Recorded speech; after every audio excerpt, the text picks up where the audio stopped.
Good morning, everybody. Sorry I can't be there this morning. I'm in a very long meeting. So I thought I'd do you 2 revision videos today just to do the final few bits you need before your last exam. So first section we're going to do is about area of sectors and lengths of arcs. So let me remind you what those sort of questions look like. A sector is a portion of a circle. So you can imagine the whole circle going all the way around. This is just a little slice of it. And they'll ask you to find the area of that little slice. They're going to give you some information. So they'll give you the angle. So on mine, I'm going to say that's 40 degrees today.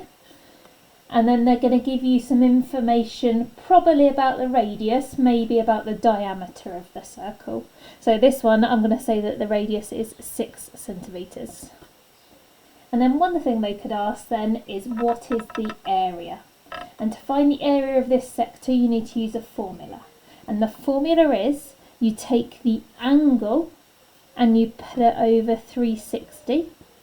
And then you multiply that just by the normal formula for finding the area of a circle, which is pi r squared. That makes sense, doesn't it? Because that's the whole circle and we're multiplying it by the fraction of the circle we actually want.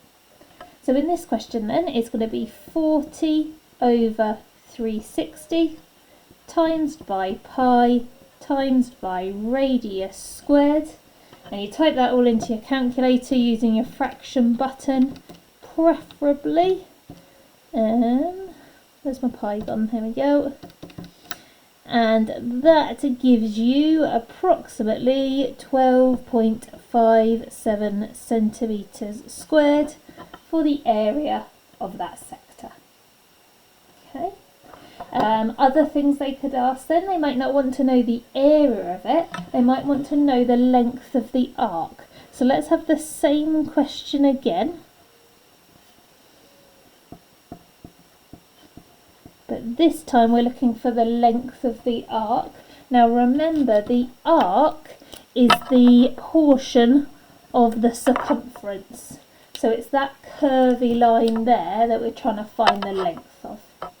Similar formula, you take the angle, you put it over 360, because we're trying to work out that portion of the circle.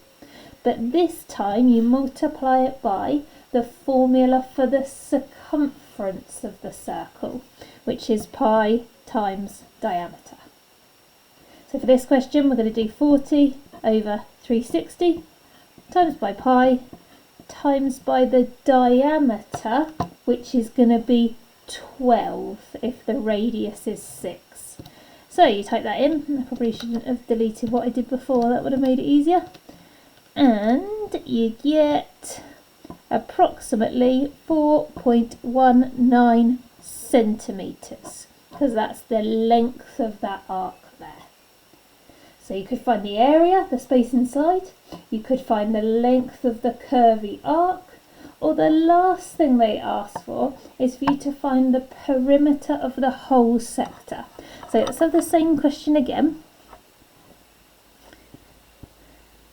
And if I want the perimeter of the whole sector, not only do I want the length of that arc, but I also want to add on these 2 sides here, because perimeter is distance all the way around the shape.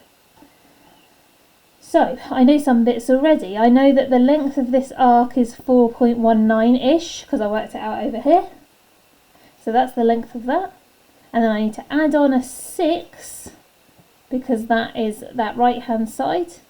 And I need to add on another 6, because these are both radiuses, so they're going to be the same in length. So if I want to find the perimeter of the sector, I do firstly need to do this and find the length of the arc, and then I add on the 2 lengths that I'm missing. So that is going to give you then 16.19 centimetres for the perimeter of that sector. Okay, so 3 different things they could ask you. Important to make sure you know which one you're doing. I'd like you to have a go at some of the questions now, and then we're going to go on to another topic.